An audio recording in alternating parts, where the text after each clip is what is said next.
When you talk about bogey birds other than rabbits, driven seems to be the one. Ho! Here in the UK, we see a lot of them, particularly on a sort of sporting course. We would see a driven 9 times out of 10 on a sporting course. I know in the States, tend not to see many driven targets. We're going to run through some here today, Johnny, and just see how to approach them. Start with an over and under and shoot it as it would be on a sporting course. Yeah, I think obviously the term driven comes from us shooting sort of driven birds in the UK. It's a form of game hunting or wing hunting, where we're shooting driven pheasant, driven partridge, etc. So we'll have a look at the approach to those a little bit later on. Let's start with some sort of normal driven clays with your clay gun here, and then we can move to the side by side and we can see how it works with that as well. Oh, panic stations. You'll be fine. All right, relatively steady driven bird. Yeah, so sort of driven out in front of you here. Yeah, it's probably what, 15, 20 yard driven bird straight over your head. So classic partridge. let's see how you get on with it, and we'll go from there. Okay. All right. Are you ready?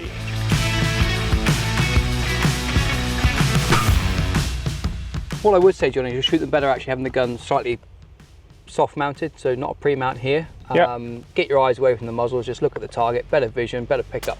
Just to say, insert the gun to the back of the bird as you did, match the speed, and where we go from there. I guess naturally though, I'd probably just spot shoot it as it hit the barrel, but given all the things we've discussed, yeah, I mean, trying to implement some of those softer moves. The danger we've got with like any form of driven bird, obviously you'll often see a competitor. It's amazing we talked about driven and people not liking them, but you throw a steady driven bird over the head, people go to pieces, right? You'll often see them try and turn and get in all awkward positions to try and see the target better. Now, sometimes that can be, the physics of it are, as we shoot a driven target, we've got both eyes open. We can actually sort of still see the bird behind the gun, as it were, when we come through. Okay, so for a driven bird, I'd highly recommend always coming from the back of it and covering it, because then you definitely can see what you're shooting. You've always got the line. If the gun comes straight out in front, you can't see what you're shooting at, right? Yeah. So particularly we move on. Obviously, some people have to close an eye with eye dominance issues or whatever. So people who shut an eye, as soon as that gun comes in front of the target, they can't see what they're shooting.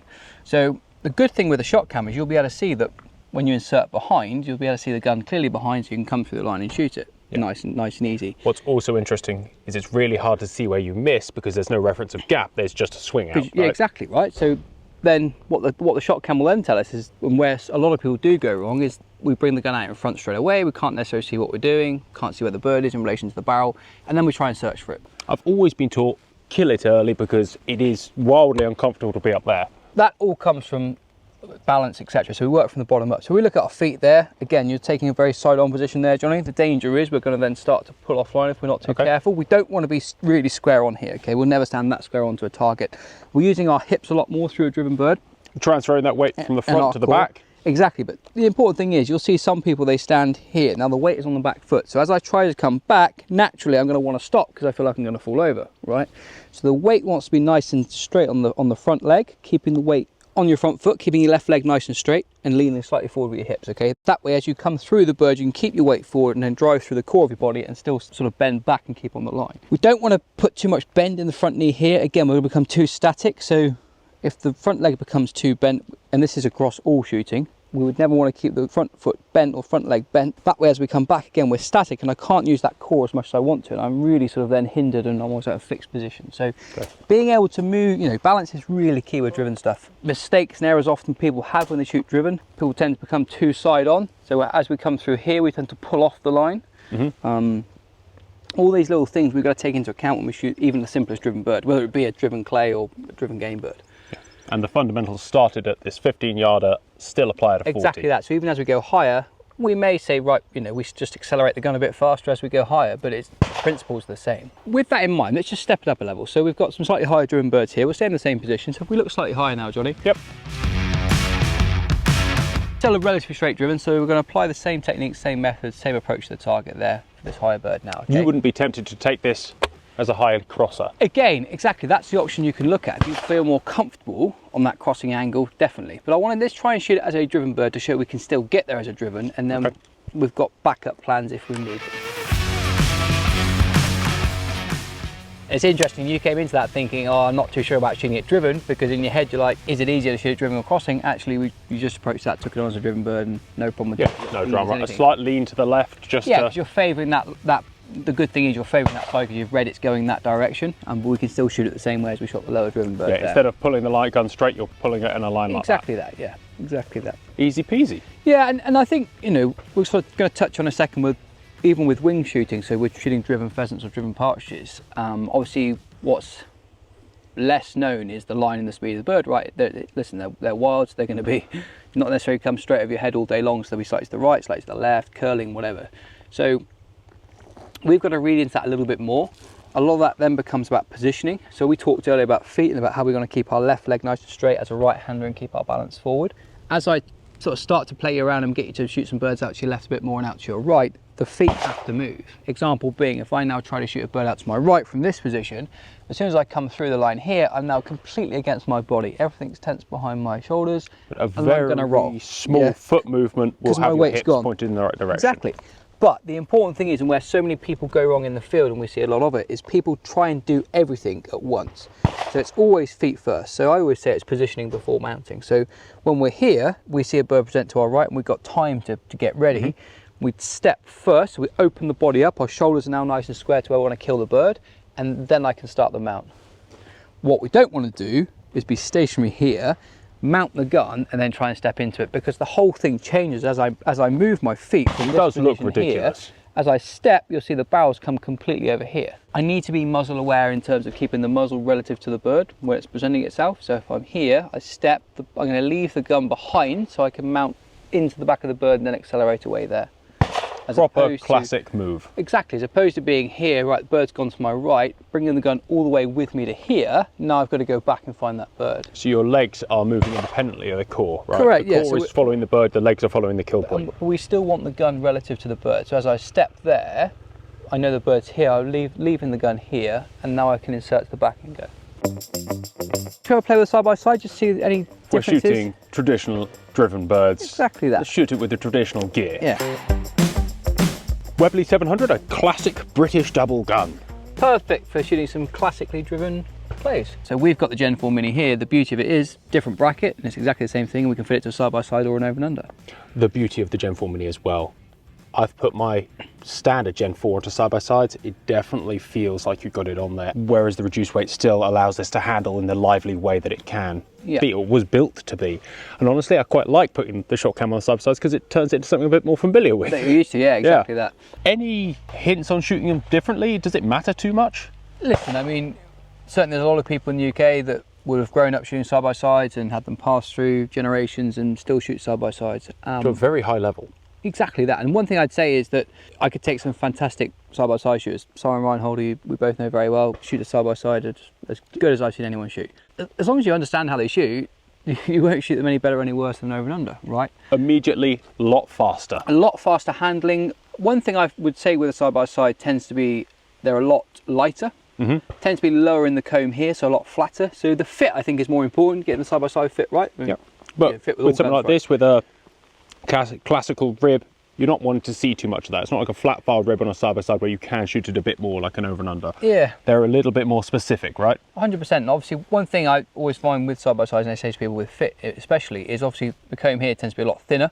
So we've got to be careful if they become too short. Obviously, we're then more likely to roll our head over the stock as there's less wood here, especially at the front of the comb. So little bits like that we're going to look out for if we're purchasing side-by-sides, or if we've got a side-by-side ourselves, to look out for in the fit as opposed to the actual shooting of it. This is a side-by-side, is a bit of an exception to the rule, but the majority were built for a person.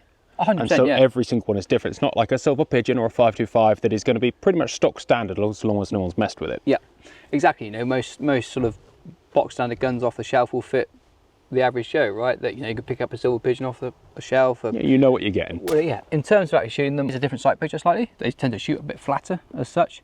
Again, this is sort of just referencing for those that potentially have shot over and unders before, before shooting a side by side and vice versa. So tend to be shooting a bit flatter, so slightly different picture when you come to shooting them. But I would say just try and treat them the same way. As we move on to some of the crossing angles, we can look a little bit more how we camp the barrels and such in a second. But we'll start on some of those driven in this, just sort of take it from where we just shot the over and under and shoot them the same way. Any different to what you've just seen or not? Certainly I shoot a gun with a little bit of comb. I like to see a bit of ribs. You've got a little bit of built-in lead with a driven target. So I'm definitely having to come through it a little more. But luckily the speed of the barrels kind of cancels that out. And it's, like I say, it's just making sure, same as what we've done before the over and under, is that we insert that gun behind the bird so we get the line and the speed of it, and then we can accelerate through. Having a shot cam, it's going to see exactly what you're doing. From a training perspective, I know that you don't really train for game on your shooting game, and it's hard because every bird does come out differently. Yeah. But what you can spot with the shot cam is the consistent mistakes. Okay, so I'm not going to tell you what's coming now, so we'll move it around a little bit, mix it up. So you stand ready if you're shooting on a peg, waiting for a bird to come over, and I'm going to catch you out a little bit hopefully, and we'll see your feet moving and getting everything right from there.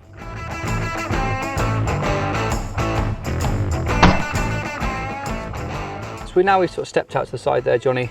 We're trying to sort of simulate now the point where a driven bird no really longer is driven, it's more sort of on a crossing angle, okay? So it's still within your area, as it were, if we're in the field. It's still your bird. Yeah, exactly, and that's one thing we want to be mindful of when we're game shooting, is not stealing our neighbours' birds too much. So I'd Let's say your friend, in which case it's totally acceptable. It's on a level, yes.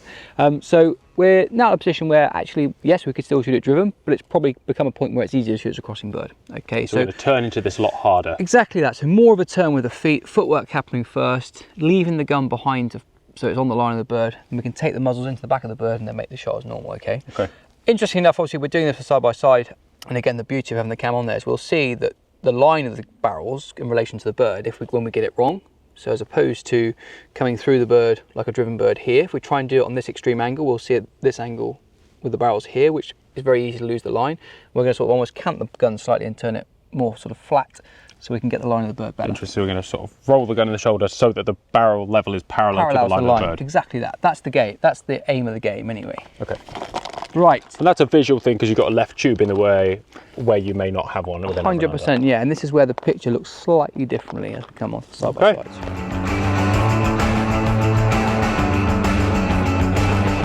It's definitely awkward leaning at that much of an angle. 100%, yeah. And you can see where you're more likely to pull off the line last minute. It's getting quite uncomfortable. Not finish the shot. Yeah, exactly that.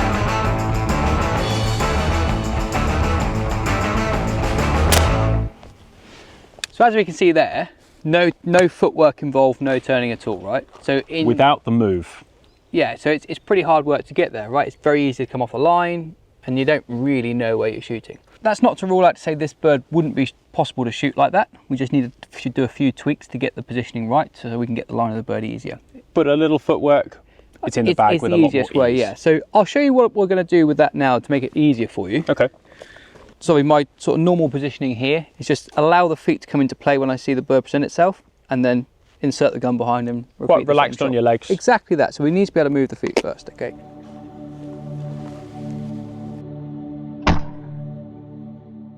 So there, we can see just by bringing the feet round and keeping the shoulders square to where we want to kill it. You've made the whole thing easier. It's a lot easier to get the line of the bird. Obviously the important thing when we do it is we still keep the weight forward. So if we're at this fit position here, nice and relaxed as we would be on a peg waiting for the bird to come. If we've got too much weight here, we're not going to be able to move as fluidly as we'd like. Yep. Okay, so nice and relaxed. Then it's always the left foot putting the weight forward, so we retain the weight on the front foot. Yeah, and your right foot just pivots into place. Exactly that, and we can use the core still, keep the shoulders square to the kill point and drive through. At the same time, I'm going to shoot the next couple there, just staying in the same position, and just show you how we need to compensate with our body and our core to get the line of the bird without turning our shoulders and shooting it like a crosser. Maybe suboptimal, but I guess if you've taken a single, it's not. You can easily lean in and take the second. Or if you're in a very small window and you haven't got a lot of time to shoot it, right? So we'll give it a go here. So we know the bird, for example, Johnny, is going out to our right. So all we're going to do is try and shoot it. It's still driven. What we'll notice here with the side by side is the barrels will get in the way a lot more. And we're just going to favour that right hand wing of the bird a little bit more so we can get the line a bit better, okay?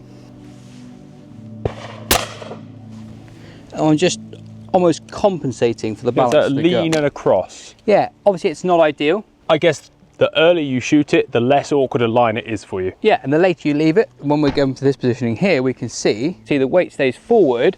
As I start to come through the bird, the weight's now my wrong foot, and now I'm completely off balance. And that's the same thing as we go out to our left, it's exactly the same process. So it's always just keeping that left leg weight nice and forward, leading into the bird, and then driving through there. Thank you very much as always. Yeah, pleasure. Thank you, Johnny.